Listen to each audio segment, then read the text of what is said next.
Hey guys, welcome back to the Hybrid Athlete channel. I am Dr. Paul Rimmer and I'm here to basically guide you through my experiences as a hybrid athlete. Today we're going to follow on a little bit from last week's vlog. I can't remember when it was. It's been a few days because I've been working on some content, just been busy getting back into my own training block, getting clients back into the clinic. Well, here I am, NEXUS 1 Athletic Performance Clinic, after me taking a little bit of time off after my powerlifting competition, and then obviously into my last long run. So in the last video I talked a little bit about the next training block, how I'm going to do that, different models of periodization, and then I followed that up on my Instagram with a bit more of a detailed content on, you know, what periodization is, when it's used, different models for using it, and how we might structure that from a hybrid athlete perspective. Now, when I'm referring to hybrid athlete in my context, what I'm fundamentally talking about, and I think a nicer way of looking at it in terms of my specific goals, is these extremes in human performance. Extremes in endurance and extremes in strength. So the purest form of strength training, you know, or competition really, is powerlifting, arguments for strongman and other things, but in that ballpark. And obviously endurance training, you've got marathon and above, ultra marathons and things are probably the extreme in that as well. So this is really how I focus upon my programming. So anything I talk about in this video in terms of what I'm doing currently isn't something where you can just directly take and plug and play. Some of it might be relevant, so I'll try and always talk about principles over processes, but some of it might not be relevant. So just try and view the content that I produce through this lens of my experiences, speckled with a little bit of science and common sense quite often, and then, you know, take what you can from it and discard, take what is useful and discard what is necessary. I think that's a quote attributed to Bruce Lee, maybe. I don't know. Anyway, so last week talked about my training block and this idea of using like an undulating or a block periodization model, where I'm in week 1 of that block now. I've had a couple of weeks off heavy strength training, just keeping the wheels turning, doing a few little bits and pieces of strength work, running a few coaching sessions, so on and so forth. So this week was block 1 of this next block of training, which was a heavy strength week. Okay, so that worked out. Monday, we're on Wednesday now, Wednesday the 23rd of March. Monday was heavy pressing day, upper body strength training day. Tuesday, yesterday, was a heavy leg session. Wednesday today I did a little bit of a heavier back session, but didn't deadlift, which would normally be a day of deadlift, and then tomorrow will be the second upper body session of the week, and then I'm going to recover into the weekend. Now, normally I would do Monday, Tuesday, take a Wednesday off, Thursday, Friday, and then maybe put in 1 or 2 short, sharp interval sessions in that week just to keep things ticking over. Nothing too high volume, nothing too high intensity. I'll talk about that in a second as to why. But because this weekend I'm back at home at my folks, which is near the course where my 100 miler will be at the end of May, I'm going to try and take the opportunity whilst I'm at home this weekend to take my run, which would be on next Monday or Tuesday, in an endurance week, and I'm going to bring that forwards to the Sunday. So I'm trying to just compress my training at the start of the week. So sometimes we have the perfect program on paper, but we have to adapt that to our lifestyles, and it's a good opportunity for me as well. The other thing that I'm doing this week is just reducing the volume and the intensity of that second lower body strength session. It's the first week back in this block. Yes, I'm using a block periodization approach where we're going to front load a lot of volume and intensity, but the way I'm going to do that is, you know, still going to increase over the first 2 or 3 weeks of those. Even though we're doing a split week program, strength endurance, I'm still going to build up the volume in those strength blocks for a few weeks.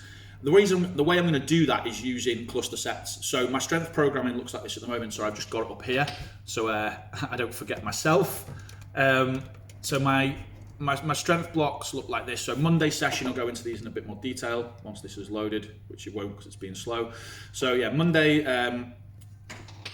sorry, just getting a call through.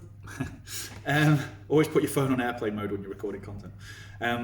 So Monday session is upper session, which is bench press, close grip bench press, incline dumbbell fly, incline dumbbell press, lateral raises, banded press ups. Lower body is squats, sissy squats, split squats, hammy curls, calf raises, and some other hammy variation. And then the second upper session would be deadlifts, incline bench press, seated rows, seated rear delt fly, ring rows, Zockman curls, and that's about it. And then the second lower body session is just a repeat of the first one, but swapping out the squats for some Romanian deadlifts. You can see there's quite a lot of press focused work there as well. Obvious reason for that is my goal towards the end of the year is to set some bench press records. So that's why, right? So even though this is mostly an endurance block and my goal over the next 9 weeks is to get my training geared, not entirely, but primarily towards the 100 miler, then, you know, I'm going to use these sessions now, these strength blocks, to still really build a lot of volume with a lot of intensity. And that's why I really like cluster sets. So cluster sets, for those who don't know, typically use a high percentage of your 1 rep max, which might be, say, your 5 or 6 rep max, but you do little small blocks of 2 to 3 reps with a short rest in between so you can accumulate more volume. So for example, on bench press, which was Monday's session, I use a velocity-based approach to this because I've got the equipment to do it. So I use, no plug here, not sponsored by them, but I use Output Sports for measuring bar velocity. I use it with my athletes and my clients as well, just to see whether we're hitting specific velocities that are appropriate to the adaptation we're trying to cause. Remember, training's there to cause adaptations, right? I'm going to talk about velocity-based loading in the next video, so if that doesn't make any sense or what I'm doing here, that will all become clear, so please just stick with me. I'm going to just flip through this really quickly so we can talk about concurrent training and this concept of the interfering effect a little bit quickly. So in this, So in this block, I'm using cluster sets because they build up a lot of volume very quickly. So I'm using, so let's say 105 kilos is what I kind of averaged out at last session, and I did 6 sets of 3 repetitions with just a couple of minutes rest between each of those sort of mini sets, like micro rests, if you will. So that meant that I could accumulate around 18 repetitions at 105 kilos. Now I could have just done 3 sets of 5 at 105, you know, because my 5 rep max is probably about 107.5. But 1, I was going in a little bit shallow because it's the first session back. And 2, again, I will build that up so I'm doing 10 sets of 3 with a slightly shorter rest duration once I've just got my loading parameters right. That allows me in the space of 10 or 15 minutes to accumulate quite a considerable amount more volume than I would do if I was just doing pure strength training. Now remember, the point of block periodization, or one of the points of block periodization, is we're going to go high volume, high intensity, so we have to employ high volume and or high intensity, So we have to employ strategies and approaches that are going to build a lot of volume and intensity quickly. Cluster sets in strength training are absolutely brilliant for that, and still allow plenty of time in the rest of the session to do your more classical, you know, 3 sets of 6, 3 sets of 10, as many reps as possible things. Same with squats as well, same with my deadlifters. I'm doing clusters on all of those just to ramp up that volume and ramp up that intensity. Then in my endurance weeks, and then on those weeks, again, just 1 or 2 short, sharp interval sessions. My endurance weeks are going to be really long runs. So this weekend I've had to front load my training a little bit so that this weekend I've got a 70k run.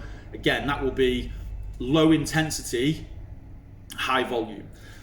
So when we talk about concurrent training, what are we talking about? Well, if we're talking about these extremes in human performance and being a hybrid athlete in the context of which I'm talking about, powerlifting plus ultra marathons, this allows an opportunity that on the strength weeks, I can focus purely on strength, eating enough food, getting enough recovery between those sessions without the worry that there's going to be fatigue from the endurance sessions carried into those. And on the endurance weeks, it allows me to build a lot of volume without that then being detrimental to my recovery or potential injury during my strength training sessions as well. That's why I like this approach, and I'm experimenting with it myself at the moment to see how it kind of goes.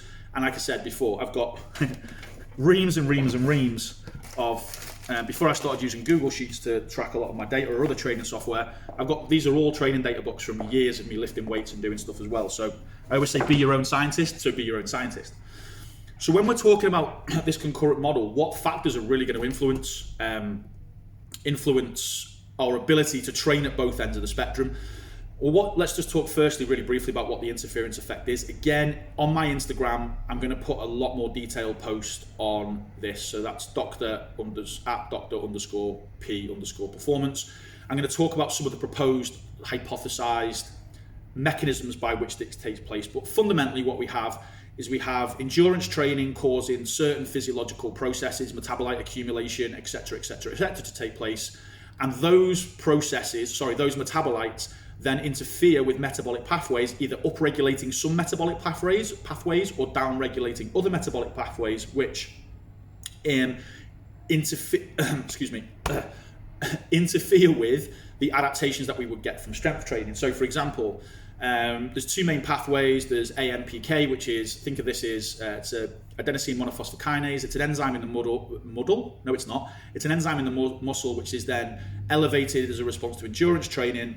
That can then interfere with mTOR, which is the mammalian target of rapamycin, which is basically the pathway that stimulates myofibrillar protein synthesis and that protein creation in the muscle.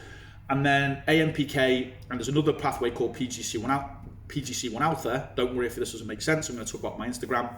That then creates a cascade which increases mitochondrial protein synthesis, which is the mitochondria, the energy producing parts of our cells. That's kind of what we want. But the problem is when we train both of these modalities, at some point, theoretically speaking, or there is, not theoretically speaking, but mechanistically speaking, there's a pathway by which endurance training can interfere with strength training and particularly hypertrophy training.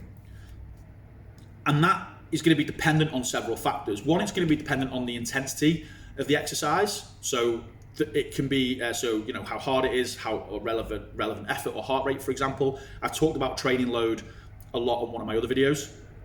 My other videos. Did I talk about other videos? Yeah, I have talked about another video. I also talked about, again, Instagram infographics, talk through training load, measures of that and stuff as well. But then there's also going to be other factors as well. So our training intensity, our training volume. I want to talk about training volume really quickly. So volume, typically speaking, if we're talking about strength training, would be like reps times sets times load. We can use number of sets as a relative proxy for our volume. We can look at reps times sets as a relative proxy for our relative volume for strength training. And then the separate element of that and how we incorporate that in is then the intensity component is the thing that would go up and down. So for example, 10 sets of 10 at 10 kilos is like 1,000 kilos of volume. 10 by 10 is 100 times 10 is 1,000. But then we could also then have 10 sets of 5 at 20 kilos to get the same effect. So the volume will be the same, but the intensity of that volume is different.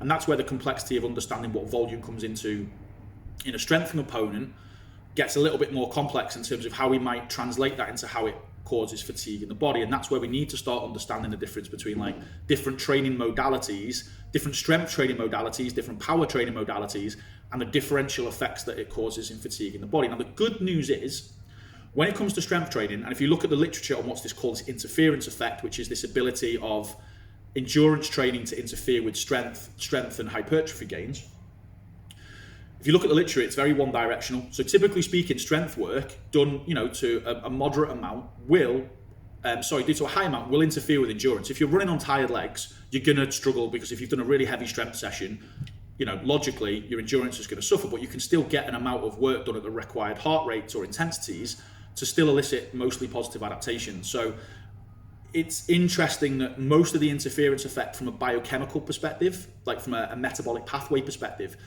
is geared towards in one direction. So it tends to be more that the endurance interferes with the strength and hypertrophy, not that the strength interferes with the endurance. But I would hazard a guess that if you were to really ramp up strength training, that would become an issue in the other direction for the reasons I've just discussed, because fatigue is fatigue. Well, that's not true. There's different types of fatigue, but in terms of our ability to perform, at some point it's going to have a detrimental effect. I nearly put myself to anyone watching this, I nearly created like a bit of a little red flag for someone there who was saying not all types of fatigue are the same, because they're not. And we'll talk about that again in other videos. So remember though, well, what does the science say when we actually look at how these programs are implemented? The fact of the matter is the evidence for an interference effect from a mechanistic perspective is interesting. It seems to be mediated by a lot of different factors. There's several studies which show there isn't an interference effect for the mechanisms that have been proposed. But if we take a step back and just use a little bit of common sense, if we think about this idea of training volume, there's only so much volume we can accommodate in a week before the fatigue we accumulate, the stress we accumulate through training is going to have a negative effect or unable to be recovered sufficiently to have a negative effect on our performance. Now, sometimes we might do that, and that's called overreaching.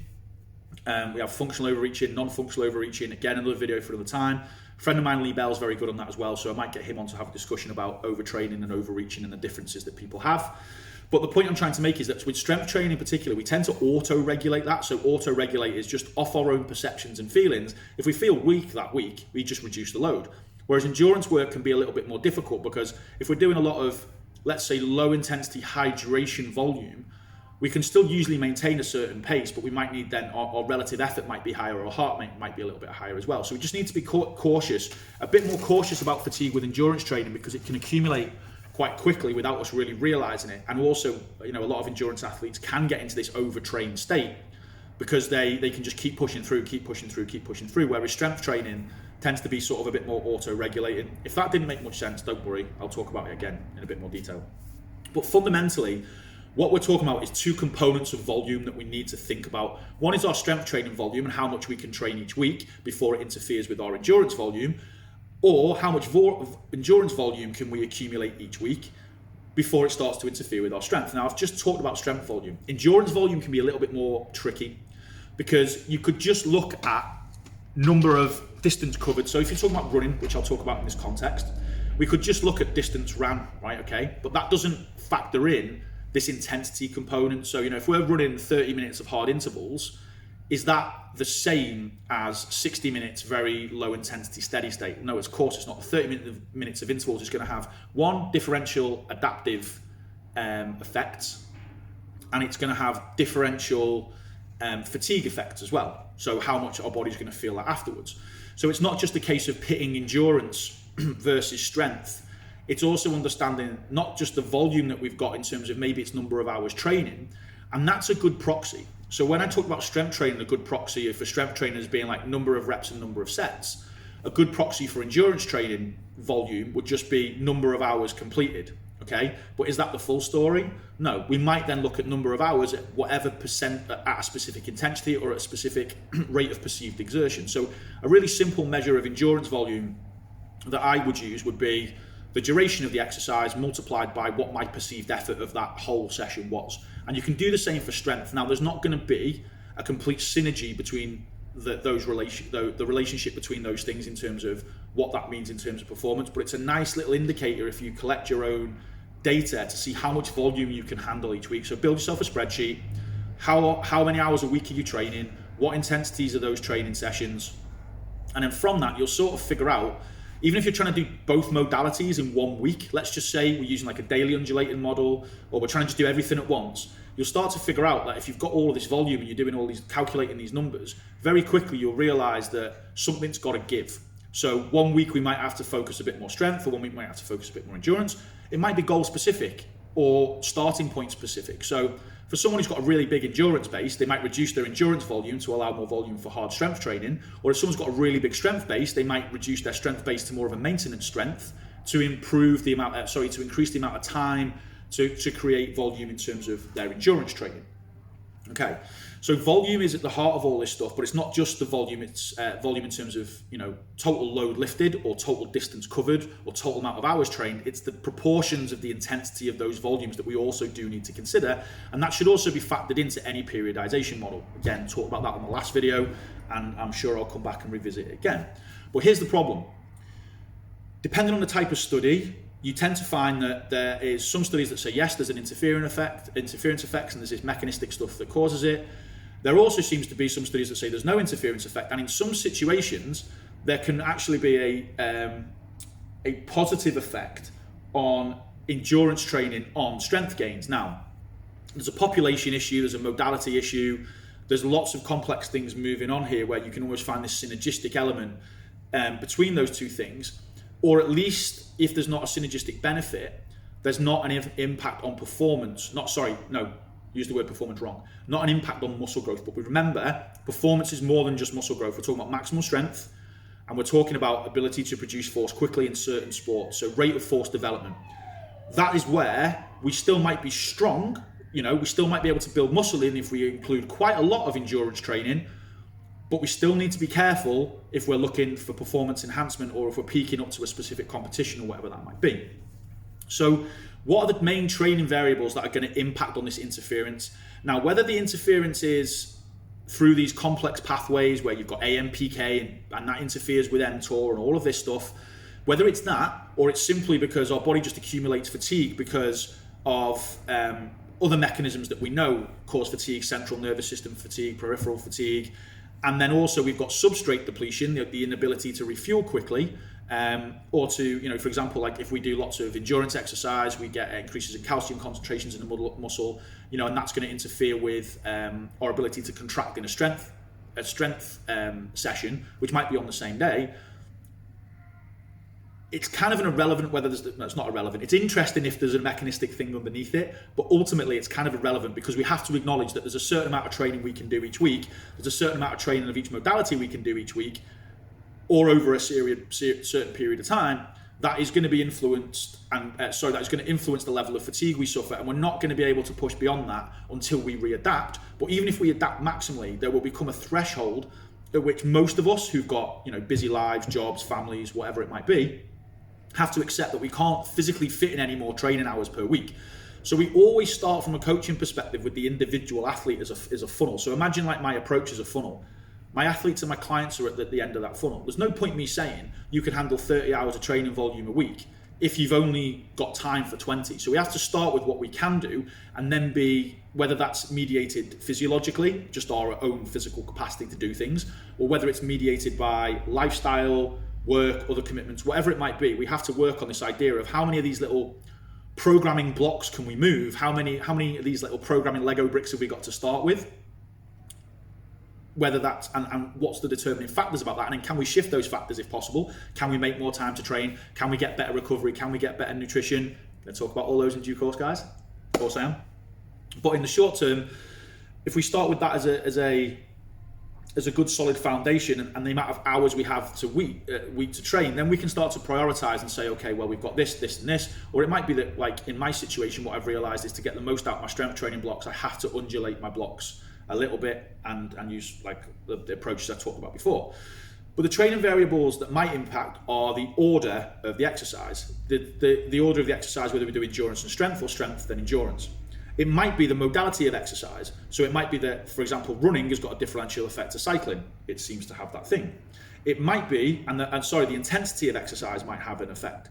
So, how much, was it an interval session before a strength session, or do we do a strength session and an interval session? Do we do an aerobic long base endurance session followed by a strength session? And then also in terms of the intensity of those sessions is then the overall volume. So just because something's an easy steady state session, if we're doing a 5-hour run, are we really going to be able to go in the gym that evening and smash out a 1 rep max? Probably not. So we have to use a little bit of common sense here.